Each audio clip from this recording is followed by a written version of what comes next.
Good morning. Welcome to This Week. Complete crisis. We fumbled the rollout. That's on me.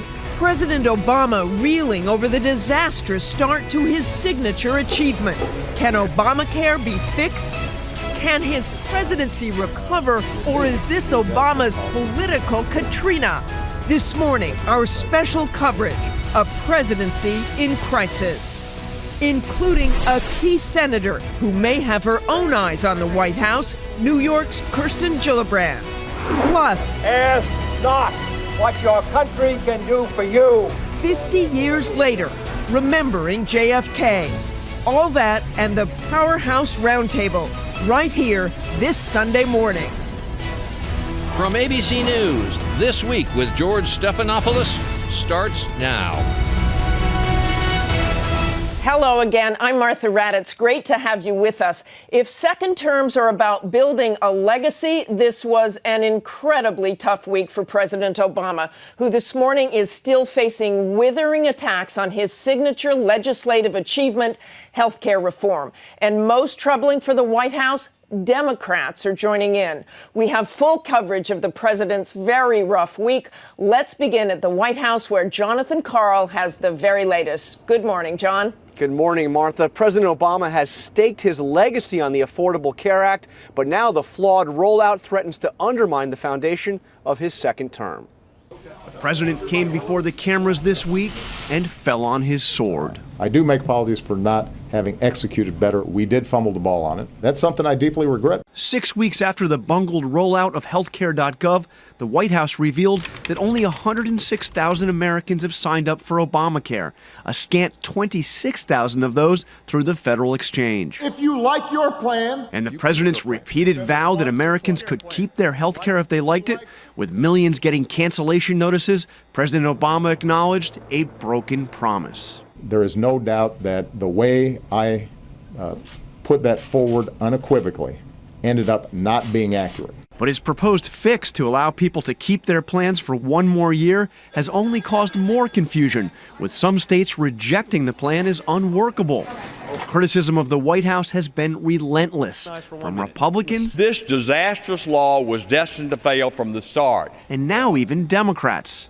Some heads ought to roll. And a new poll this week for the first time shows a majority of Americans say the president is not honest and trustworthy. President Obama's predicament has prompted comparisons with where President Bush was at this point in his presidency in the aftermath of Hurricane Katrina. And Brownie, you're doing a heck of a job. President Bush never fully recovered. Obama's top aides reject the comparison, but critics say it comes down to a question of credibility and competence, one that President Obama openly acknowledged. There have been times where I thought we were slapped around a little bit unjustly. This one's deserved, right? It's on us.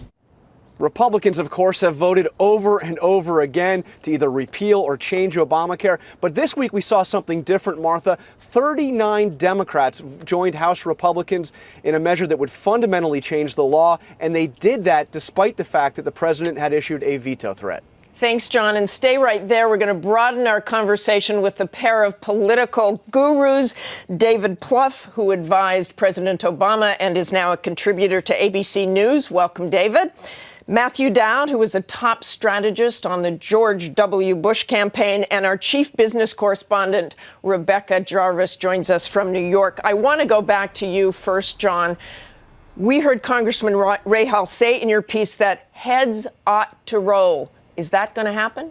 Well, the answer is yes, eventually. What I'm hearing from White House officials is there will be changes to the president's team coming out of all this, but they are not looking to fire anyone now. The president firmly believes that would be counterproductive. He needs these people working on fixing the problems. I mean, you can imagine, Martha, for instance, if there were a change at the top. If Kathleen Sebelius was fired, he would be left with a vacancy at the top of HHS and a long, drawn-out confirmation battle for whoever he would nominate to replace her. Matthew Dowd, let's turn to you. It sounds like for policy reasons and efficiency reasons, perhaps they shouldn't have any heads rolling right now. But the optics of this are so bad. Well, the problem is that there's a trust problem that exists. And sometimes the only way to get back to a place where you can rebuild trust is to bring new people in. To me, this presidency, and actually the last presidency that I was involved with in the elections, is they've done a great job at delegation, but they haven't done a great job on the second half of what an MBA person is supposed to do, which is accountability. And sometimes the only way you can hold people accountable or enforce accountability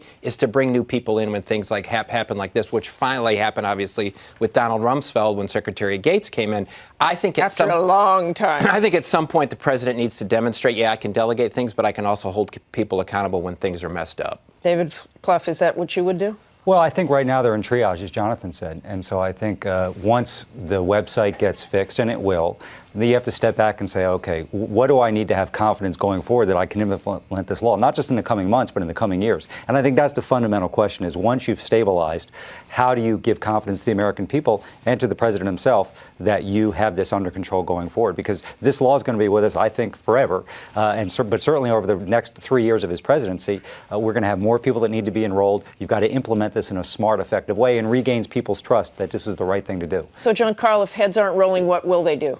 Well, the big thing right now, of course, is getting that website fixed. And Martha, also working with insurance companies. I mean, the president has clashed with insurance companies, but he brought the CEOs in, and they have the same goal right now, the exact same goal, which is getting as many people as they possibly can to enroll in these health exchanges. And he does have an ally there with those CEOs. So, Rebecca Jarvis, let's turn to you. Give us a reality check. What are the American people thinking? What impact is on them?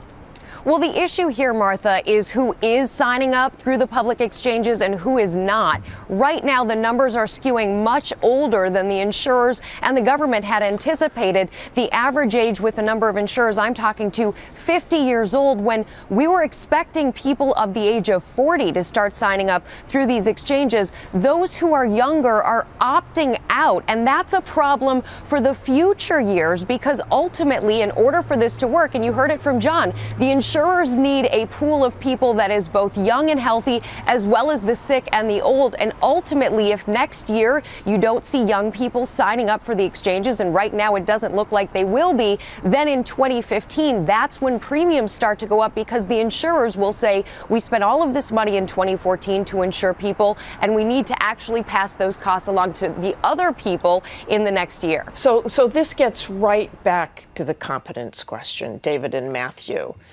What do you see as far as Obama regaining the trust of the American people? Well, to me, this is very problematic for his presidency at this point in time. If you take a look at history, when presidents in their second term drop to this level on credibility, trust, and approval, they never get back. They never come back from that. It's very hard, absent some major crisis or major situation in this. I think the president is in a difficult spot on all his legislative initiatives going forward in the next 3 years. He has time. Is it a political Katrina? Well, I don't think. Well, first of all, there's a qualitative difference. I know the comparisons we've made. There's a qualitative. There's people dying in New Orleans and people trying to get health care and not able to get health care. But it is, from a political standpoint, it's eerily similar to President Bush in the fall of 2005. Eerily similar. David Plouffe. I disagree. I think Iraq was going on, which is getting more and more unpopular. The economy was beginning to soften. It's hard in these feeding frenzies in Washington to have perspective, but where could we be in 4 or 5 months? Hopefully the website is working fine and people are enrolling for health care. Hopefully we won't have another bout of Washington dysfunction, which is one of the reasons I think people are upset. It's not just health care. And we pass a budget and we move forward. The economy continues to strengthen. So we could be in a much different place 3 or 4 months from now. No doubt this is an enormously challenging time, but I think you do have to have some perspective here that, you know, the story could change. And I do think once the website gets fixed, I think the political notion, by the way, that next year's election or 2016, the Republican platform is going to be getting rid of health care. Millions of people will be signed up. It's an impossibility. I want to go quickly to John Carl and Rebecca just for some final thoughts here on, John, you first, whether he can regain the trust of the American people. Well, I'll tell you this, Martha. The White House officials firmly believe that the worst is behind them. But I've got to tell you, that is essentially what they have been telling me for several weeks. And of course, over the course of that time, things kept on getting worse. Rebecca?